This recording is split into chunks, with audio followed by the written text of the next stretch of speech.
every crime is a wound on the world. We're here to dissect it, layer by layer, to find the truth buried within. This is Anatomy of Crime. There is a world layered beneath our own. It is not a physical place, not a subterranean city or a hidden continent. It is a space built of light and code, an architecture of pure information, intentionally concealed from the vast majority of us who browse the sunlit surface of the internet. This other place has many names, but it is most commonly known as the dark web.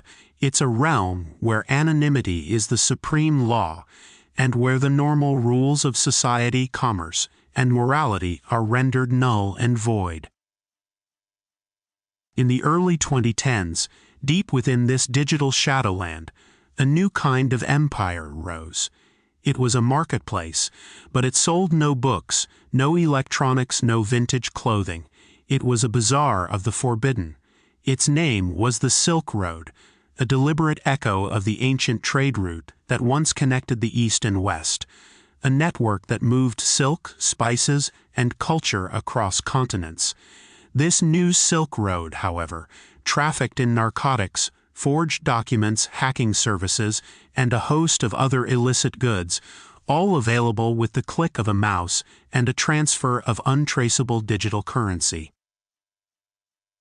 At the helm of this sprawling enterprise was a figure as mysterious as the platform he had built.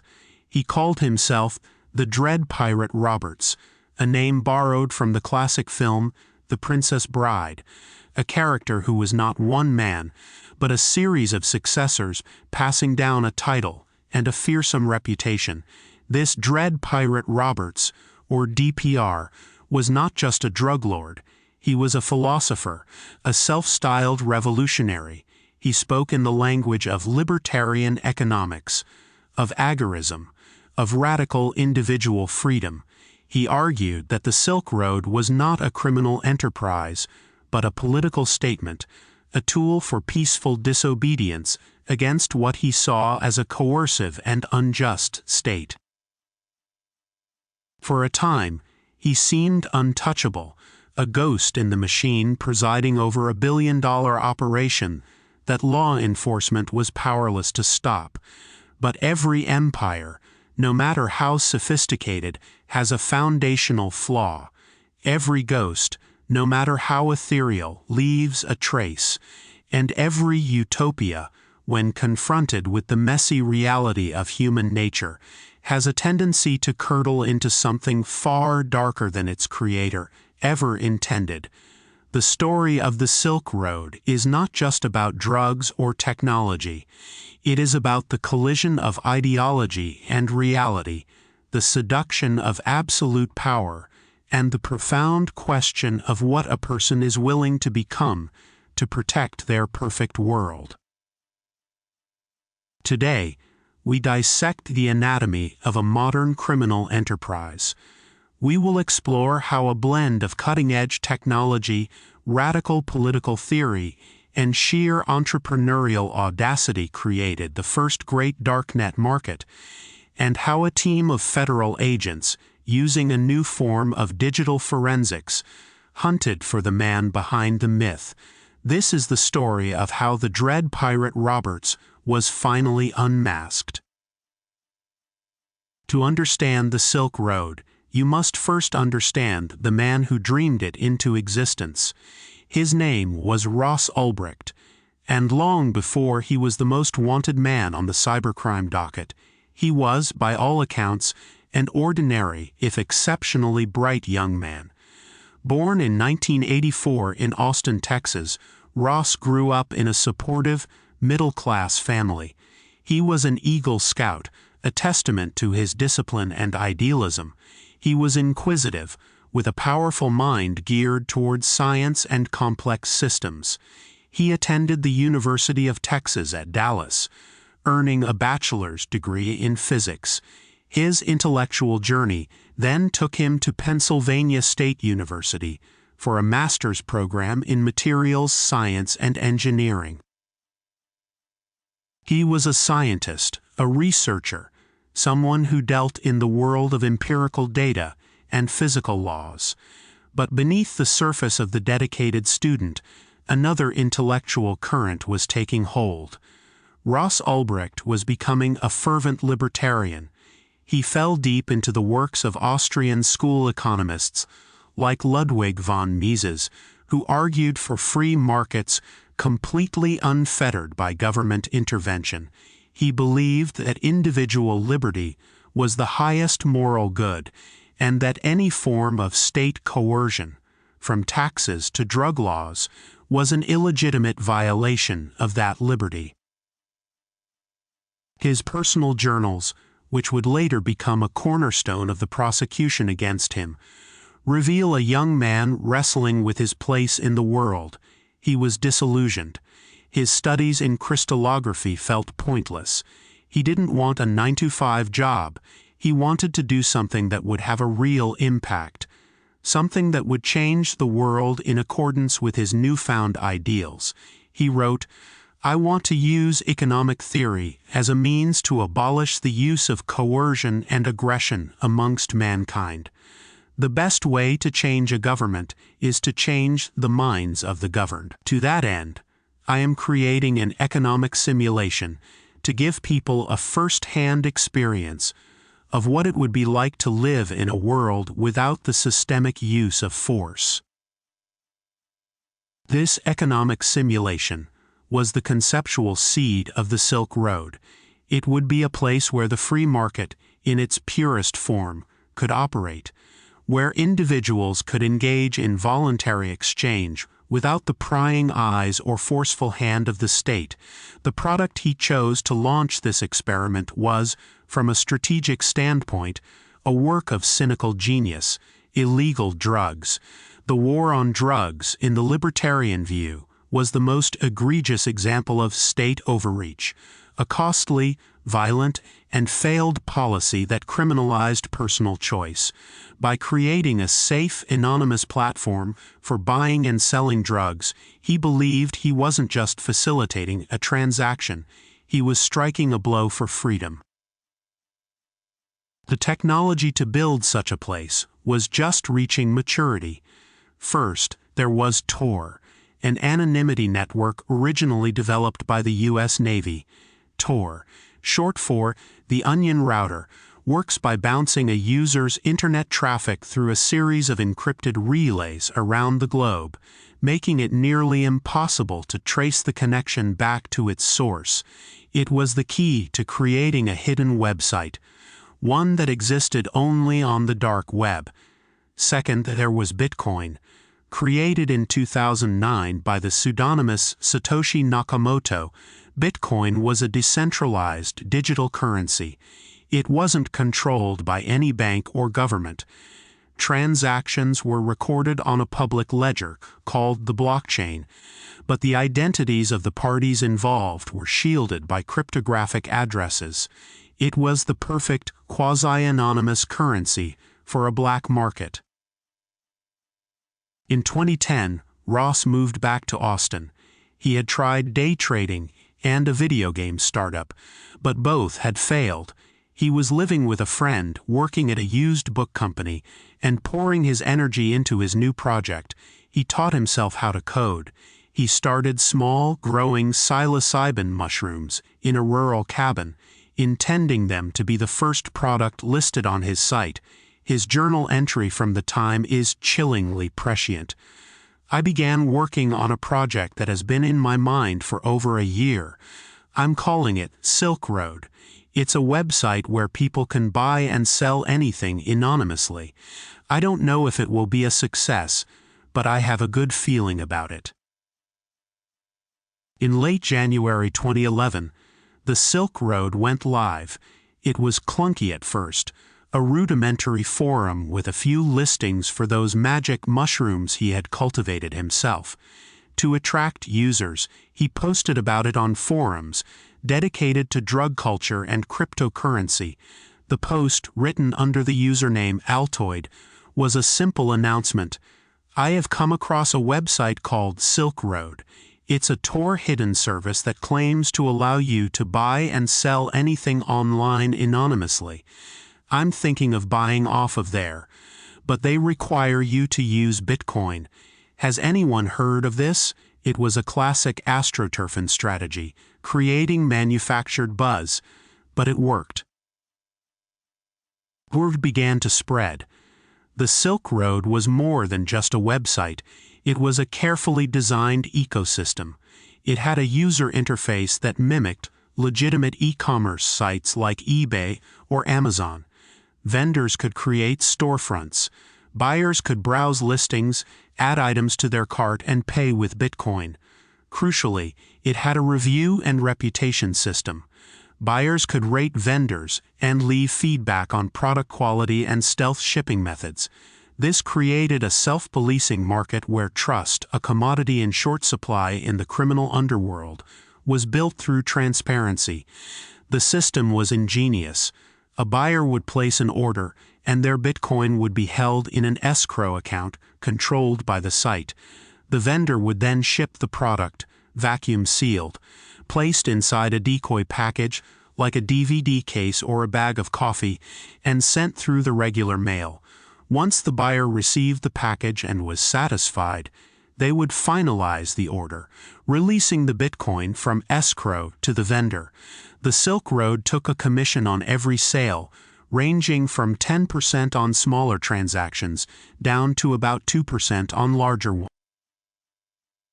As the site's sole administrator, Ross Ulbricht, now operating exclusively under his regal moniker, the Dread Pirate Roberts, was both the architect and the king of this new domain. He ran the site with a firm, almost paternalistic hand. He wrote manifestos on the site's forums. Part CEO, part cult leader, he spoke of principles and honor. He established rules. No child pornography, no stolen credit cards, no assassinations, no weapons of mass destruction. There was, in his mind, a moral code. In one famous post, he wrote, "Silk Road is a vehicle for a political and social revolution. We are pirates of the digital age, charting new territory in the untamed expanse of cyberspace, and we will not be stopped." And for a while, it seemed he was right. The site's growth was explosive. Within months, it had hundreds of vendors and thousands of listings. Heroin from Afghanistan, cocaine from Colombia, MDMA from the Netherlands, boutique cannabis strains from California. It was a globalized drug market consolidated into a single web page. By 2012, sales were estimated to be in the millions of dollars per month. DPR, the lone operator, was becoming fantastically wealthy. He was also becoming overwhelmed. He began to hire staff, moderators, tech support, forum administrators, all paid in Bitcoin, all working anonymously from locations scattered around the world. He never met them. He never knew their real names. His most trusted lieutenant was a user known as Variety Jones, a figure who became his mentor, advising him on everything from security practices to managing his newfound wealth. It was Variety Jones who suggested he adopt the Dread Pirate Roberts persona, a clever tactic to suggest the site's leadership was transferable, making the founder. The empire was thriving. It was a closed loop of anonymity, a self-sustaining economy of the illicit, and from his laptop in Austin and later San Francisco, Ross Ulbricht watched his economic simulation become a reality, generating over $1 billion in total sales. He had done it. He was changing the world. But the world he was changing was beginning to notice. While the Dread Pirate Roberts was building his digital utopia, a small, scattered group of federal agents were just beginning to perceive the outlines of his shadow kingdom. In the summer of 2011, the story broke into the mainstream. A Gawker article titled, "The Underground Website Where You Can Buy Any Drug Imaginable" went viral. It was a sensational piece, painting the Silk Road as a dark, futuristic Amazon for narcotics. The article was a boon for the site's traffic, but it was also a declaration of war. It landed squarely on the desks of politicians and law enforcement agencies across the country. Senators Chuck Schumer and Joe Manchin wrote a public letter to the Attorney General, demanding action. The Silk Road is a certifiable one-stop shop for illegal drugs that represents the most brazen attempt to peddle drugs online that we have ever seen, they wrote. It's by and for the people drug dealing. The problem was, how do you stop it? This was not a case of kicking down a door and seizing evidence. The target was a ghost. The server's location was hidden by Tor. The transactions were obscured by Bitcoin. The users were anonymous. The leader was a phantom who called himself a pirate. For the FBI, the DEA, and Homeland Security, this was entirely new territory. The investigation became a multi-agency effort, a collection of siloed and sometimes competing task forces. In Baltimore, a Homeland Security agent named Jared Duryegian started an undercover operation, creating an account on the site to communicate with drug dealers and try to work his way up the chain of command. He called his operation Operation Atom Bomb. In New York, the FBI Cybercrime Division, led by Agent Chris Tarbell, began their own investigation. They focused on the technical side, trying to find a flaw in the Tor network or a vulnerability in the site's code that would reveal the server's physical location, its IP address. This was the holy grail. If they could find the server, they could seize it and get the data. But the site was well designed. DPR was paranoid about security, and, advised by confidants like Variety Jones, he ran a tight ship. The server was a fortress. The investigation felt like punching at smoke. Months turned into a year, and then two. The agents made small busts, arresting low-level dealers and buyers they managed to identify through sloppy shipping practices or undercover buys. But these were just leaves on a massive tree. They couldn't get to the trunk, let alone the root. Then, in Chicago, an investigator from a completely different agency began to look at the case from a different angle. His name was Gary Alford, and he was a criminal investigator for the IRS, the Internal Revenue Service. Alford wasn't a cybercrime expert. He wasn't a seasoned narcotics agent. He was a taxman. His expertise was in following the money. While the FBI was trying to hack the server and Homeland Security was trying to infiltrate the organization, Gary Alford started with a simple tool, Google. He reasoned that before the Silk Road was a billion-dollar empire, it must have been a startup, and like any startup, its founder probably had to promote it somewhere on the regular, ClearNet internet. He began a methodical, almost tedious search, trying different combinations of keywords: Tor, Bitcoin, anonymous market, hidden service. He spent hours, days, digging through old forum posts and obscure websites, looking for the earliest mentions of the Silk Road. And then he found it. It was a post from January 27, 2011, on a forum for users of magic mushrooms. A user named Altoid had posted a message hyping the brand new Silk Road website. A few days later, on a Bitcoin forum, the same username, Altoid, popped up again, looking for an IT pro in the Bitcoin community for a venture-backed startup. In the post, Altoid left an email address for interested parties to contact: rossulbricht@gmail.com. It was a staggering oversight, a rookie mistake made in the project's infancy, long before the paranoia and the meticulous security protocols had been put in place. The creator of the world's most sophisticated anonymous marketplace had, in a moment of haste, linked his creation directly to his real name. For Gary Alford, it was a thunderbolt. He now had a name. Ross Ulbricht. But a name was not enough. This could be a coincidence, a dead end. He needed more. He started digging into Ross Ulbricht. He found his LinkedIn profile, his YouTube channel, his social media presence. He saw a young man with a physics degree who espoused libertarian economic theories of Mises and Rothbard, the exact ideological framework that underpinned the Dread Pirate Roberts's public writings. The puzzle pieces were beginning to fit. While Alford was building his case through old-fashioned gumshoe work, Chris Tarbell and the FBI team in New York had their own breakthrough. They had been trying for nearly 2 years to locate the Silk Road server. They had tried everything, from sophisticated malware attacks to trying to exploit weaknesses in the Tor protocol. Nothing worked. The server's defenses were too strong. Then they tried something remarkably simple. The Silk Road website had a CAPTCHA, one of those little boxes where you have to type distorted letters to prove you're not a robot. The FBI noticed that the CAPTCHA image seemed to load from a different source than the rest of the site's content.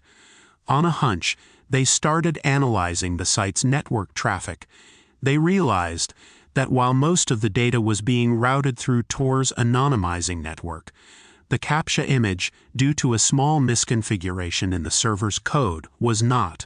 It was leaking its true IP address. They traced that IP address. It led them not to some high-tech data bunker, but to a server farm in Reykjavik, Iceland. It was a Dell PowerEdge server, humming away in a rack alongside hundreds of others. In June of 2013, the FBI, working with Icelandic authorities, made a mirror image of the server's entire hard drive. It was the digital equivalent of seizing the keys to the kingdom. They now had everything: the site's code, transaction records, private messages between users, and most importantly, the private messages of the Dread Pirate Roberts himself. Now, 2 separate streams of investigation, one from the IRS and one from the FBI, were converging on the same man. Gary Alford's painstaking research had given them a name. The FBI's server image had given them the digital evidence. They began to cross-reference. They found evidence on the server that the site's administrator was logging in from an IP address associated with a particular cafe in San Francisco. Surveillance teams were dispatched. They watched as a young man named Ross Ulbricht frequented that cafe, sitting for hours with his laptop open. At the same time, they saw that the Dread Pirate Roberts account was active on the Silk Road. The connection was becoming undeniable. They had found their ghost, and as they delved deeper into the data from the server and Ross's own personal laptop, which they would later seize, they discovered that the libertarian idealist had been forced to make compromises that spiraled into breathtaking darkness. The image of the Dread Pirate Roberts that Ross Ulbricht cultivated was that of a principled ideologue, a reluctant king presiding over a free market experiment. He was the philosopher prince of the dark web, but running a billion-dollar black market is not an academic exercise. It is a violent and paranoid business. The evidence uncovered from the seized server and Ulbricht's own computer revealed a stunning descent. The platform, designed to be a tool of peaceful rebellion, had become an empire that its ruler was willing to protect with lethal force. The first major crack in the facade appeared in March 2013. A Silk Road vendor with the username Friendly Chemist began blackmailing DPR. The vendor claimed to have a list of real names and addresses of thousands of Silk Road sellers and buyers, information he had acquired by hacking into the computer of another large-scale dealer. He demanded $500,000, or he would release the entire list effectively destroying the site and exposing its users to law enforcement. For DPR, this was an existential threat. The promise of anonymity was the bedrock of his entire empire. If that was compromised, the Silk Road would collapse overnight. His response, meticulously documented in a series of chilling messages, reveals a man crossing a line from which there is no return. DPR reached out to a prominent Silk Road user who claimed to be a member of a drug cartel. He asked this user if he could arrange a hit on Friendly Chemist. In a message, he wrote, "In my eyes, Friendly Chemist is a liability, and I wouldn't mind if he was executed.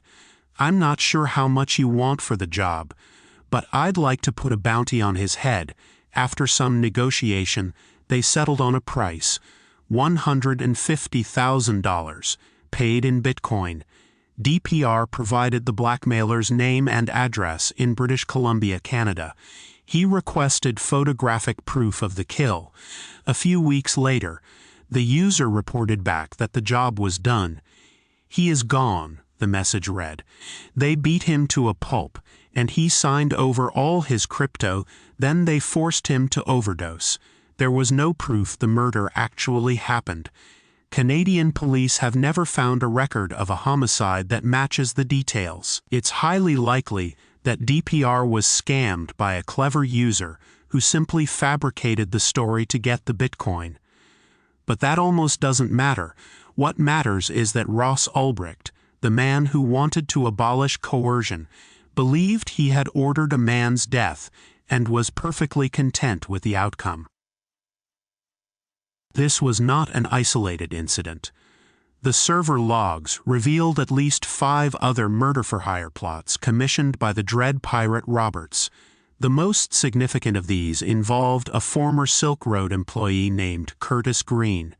Green, a middle-aged Mormon grandfather from Utah, had been hired by DPR as a site administrator. In January 2013, Green was arrested in a sting operation.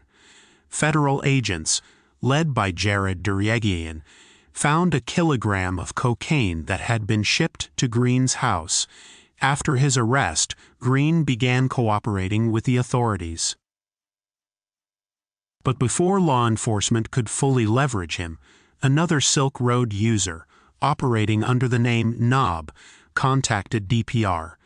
Knob claimed that Curtis Green had stolen hundreds of thousands of dollars in Bitcoin from the site. This was a betrayal DPR could not tolerate. He saw Green not just as a thief, but as a security risk, who now had knowledge of the site's inner workings and was in police custody. Again, DPR sought a violent solution. He messaged Knob, who claimed to have connections, and said he wanted Green executed. The price was $80,000. On the other end of these messages was not a hardened killer, but Agent Jared Duryegian, the very agent who had arrested Curtis Green. The Knob persona was part of his undercover operation. Duryegian and his team were now in a terrifying position. They had the leader of the Silk Road on the hook, actively soliciting a murder. To maintain their cover and build the case, they had to play along. They staged a fake murder scene. They took Curtis Green into custody, brought him to a hotel room, and with the help of a makeup artist, created gruesome photos that appeared to show him being tortured and then killed by waterboarding. They sent the photos to DPR as proof. The pirate's response was cold and clinical. "I'm pissed I had to kill him, but I am sure he will be the last. He was a liability." This evidence was a prosecutor's dream. It shattered the defense that Ulbricht was merely a passive libertarian ideologue who had created a platform.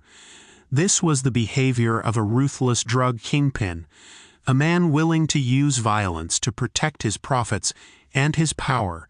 The irony was profound. Ross Ulbricht had built the Silk Road to create a world free from state violence. Yet, to defend that world, He had embraced the very tactics he claimed to abhor. The digital ether of the dark web, with its layers of anonymity, had not just hidden his identity from the world, it seemed to have hidden him from his own conscience. By the fall of 2013, the net was closing. The investigators in New York and Chicago had consolidated their findings. They had the server data. They had the murder-for-hire chats.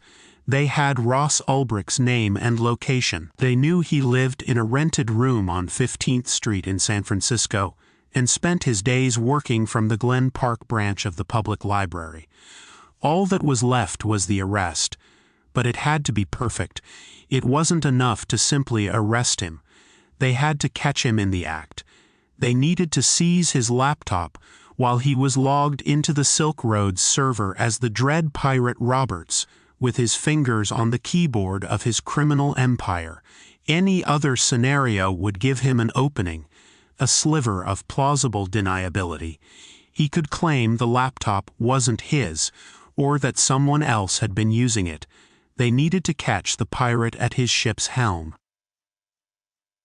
On October 1, 2013, a team of FBI agents, dressed as civilians, entered the Glen Park Library. The science fiction section on the upper floor was quiet. Ross Ulbricht was there, sitting at a small table, his silver MacBook open in front of him. He was deeply focused, his screen filled with the administrative panel of the Silk Road. He was messaging a site moderator, unaware that the moderator was now an undercover federal agent, deliberately keeping him engaged. The plan for the arrest was simple but brilliant. Two agents, a man and a woman, would start a loud, distracting argument nearby. As Ulbricht looked up, another agent would rush in, grab the laptop, and pass it to a fourth agent who would secure it as evidence. They started the argument. "I'm sick of you," the female agent yelled. "I can't believe you're doing this to me." Ulbricht glanced up from his screen just for a second. In that instant, Agent Tom Kiernan lunged forward, snatched the laptop, and handed it off. Other agents moved in, surrounding a stunned Ulbricht. "I'm Ross," he said, bewildered. "What's going on?" They had him. The laptop was open, unlocked, and logged into the mastermind account of the dread pirate Roberts. They had frozen the screen, preserving the moment in digital amber. On it were chat logs, administrative controls, and a Bitcoin ledger showing he had personally amassed a fortune of over $18 million. The ghost had been given a face. The dread pirate Roberts was now just Ross Ulbricht, a 29-year-old man in a t-shirt and jeans, standing handcuffed in the quiet hum of a public library. The digital empire had fallen. The trial of Ross Ulbricht began in January 2015 in a federal courtroom in Manhattan. It was billed as the first great cybercrime trial of the 21st century. The prosecution, led by Assistant U.S. Attorney Sarin Turner, had a mountain of evidence. They had Ulbricht's own laptop, containing his personal journal where he detailed the creation and operation of the Silk Road. They had the mirrored server from Iceland, with its terabytes of incriminating data. They had the undercover chats, the Bitcoin transaction records, and the shocking murder-for-hire communications. The government's strategy was to paint Ulbricht not as a misguided idealist, but as a common drug lord, no different from a cartel boss, just one who used a keyboard instead of a gun. They methodically laid out the sheer scale of the operation. Over 1.5 million transactions, totaling more than $1.2 billion in sales. They presented evidence of the vast quantities of heroin, cocaine, and other hard drugs that flowed through his site, linking the digital enterprise to the real-world harms of addiction and overdose. The murder-for-hire evidence, while not charged in this specific trial, was introduced by the judge to show Ulbricht's motive and intent. The chats where he coolly ordered hits, and reviewed the staged photos of Curtis Green's murder were devastating, stripping away any pretense of him being a passive observer. Ulbricht's defense, led by attorney Joshua Drattel, faced an almost impossible task. They couldn't deny that Ulbricht had created the Silk Road. The evidence in his journal was too explicit. Instead, they attempted a novel and audacious argument. They claimed that Ross was the founder, yes, but he was a naive, idealistic young man who had quickly realized he was in over his head. He had, they argued, handed off control of the site to other, more sinister figures, and was later lured back to be the fall guy.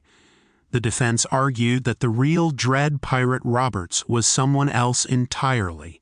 Perhaps Mark Karpeles, the controversial founder of the collapsed Bitcoin exchange. Mt. Gox, they pointed to supposed digital breadcrumbs and inconsistencies in the investigation to suggest that the FBI had rushed to judgment, zeroing in on Ulbricht, while the true kingpin remained at large. It was a compelling narrative, a conspiracy theory designed to introduce reasonable doubt, but it crumbled under the weight of the prosecution's digital forensic evidence. The government showed that the Dread Pirate Roberts account was consistently accessed from IP addresses linked to places Ulbricht was living or visiting, from the cafe in San Francisco to a friend's house in Costa Rica. The timelines matched perfectly. Furthermore, the writings of DPR on the Silk Road forums, his prose, his political philosophy, his grammatical quirks, were a mirror image of the writings found in Ross Ulbricht's personal files. After a 3-week trial, the jury took less than 4 hours to deliberate. On February 4, 2015, they found Ross Ulbricht guilty on all 7 counts, including drug trafficking, conspiracy to commit money laundering, and running a continuing criminal enterprise. The conviction was a landmark moment, a declaration that the anonymity of the dark web was not an impenetrable shield from the law. At his sentencing hearing, the judge was unsparing. Judge Catherine Forrest rejected the defense's portrayal of Ulbricht as a peaceful idealist. She read letters from parents whose children had died from drugs purchased on the Silk Road. She focused on the murder-for-hire plots as evidence of his true character. "What you did was unseen, but it was not victimless," she told him. "You are no better a person than any other drug dealer." She sentenced him to 2 life sentences, plus an additional 40 years, with no possibility of parole. It was a sentence of breathtaking severity, far exceeding what many expected, and intended to send a clear message to anyone who might follow. The story, however, did not end there.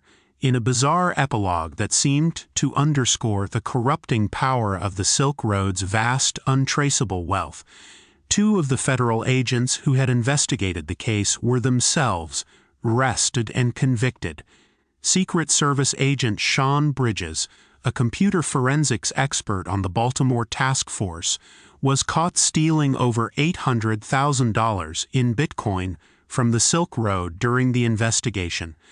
DIA agent Carl Force, the lead undercover agent in Baltimore who communicated with DPR, was convicted of extortion, money laundering, and obstruction of justice. He had used his undercover personas to extort money from DPR and had sold information about the investigation to him for $95,000. This corruption added a layer of profound complexity to the case.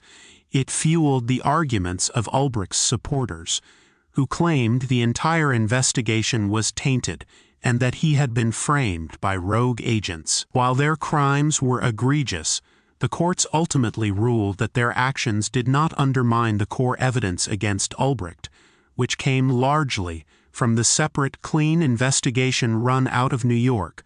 The 2 corrupt agents were a sideshow, not the main event. Ross Ulbricht sits today in a federal penitentiary, where he will remain for the rest of his life. From behind bars, he maintains his innocence and has become a cause célèbre for a certain segment of the libertarian and cryptocurrency communities, who view him as a political prisoner, a martyr punished for creating a tool of freedom. In the final analysis, what is the true anatomy of the Silk Road? It was far more than just a criminal website. It was a confluence, a perfect storm of emerging technologies, radical ideology, and timeless human appetite. The technology, Tor and Bitcoin, provided the architecture of anonymity, the digital foundation upon which the empire was built. It created a space seemingly beyond the reach of the state, a tantalizing prospect for those who wished to operate outside the law. The ideology, a potent strain of free-market libertarianism, provided the moral justification. It allowed Ross Ulbricht and his followers to see themselves not as criminals, but as revolutionaries. They weren't just dealing drugs, they were engaging in civil disobedience, creating a voluntary society, one anonymous transaction at a time. This ideological framework was the site's most seductive and dangerous feature. It transformed a sordid black market into a noble cause, cloaking base commerce in the language of liberation. But the final and most crucial element was market demand. The Silk Road did not create the desire for illegal drugs. It simply serviced it with unprecedented efficiency, safety, and variety. It replaced the violence and uncertainty of a street-corner drug deal with the sterile, user-friendly interface of an e-commerce platform. It was, in a sense, the ultimate application of Silicon Valley disruption applied to the underworld. The fatal flaw in this anatomy, the genetic defect in the Silk Road's DNA, was its founders' failure to grasp a fundamental truth. A market free from state control is not necessarily a market free from violence. In the absence of courts and police, the only way to enforce contracts, protect property, and handle disputes is through private force. When Ross Ulbricht was confronted with blackmailers and thieves, he had no legal system to turn to. His only recourse was the very coercion he claimed to despise. The libertarian utopia required a tyrant to protect it. The dread pirate Roberts, the principled philosopher of freedom, was ultimately consumed by the pragmatic necessities of being a kingpin. The story of Ross Ulbricht serves as a cautionary tale for the digital age, a stark illustration of how the intoxicating promise of a world without rules can lead not to freedom, but to a darker, more primitive form of control. He set out to build an economic simulation, to prove a political point, but he forgot that the inputs in his experiment were real people. The products were real drugs, and the consequences were all too real. In the anonymous space he carved out of the digital darkness, he found not a higher state of liberty, but an environment that stripped away his own moral code, leaving behind only the cold calculus of power. The ghost in the machine was ultimately just a man, and the empire he built online was a reflection not of a revolutionary ideal, but of his own tragic human willingness to do anything to protect what he had created. This has been Anatomy of Crime, where the truth is never simple, but always worth seeking.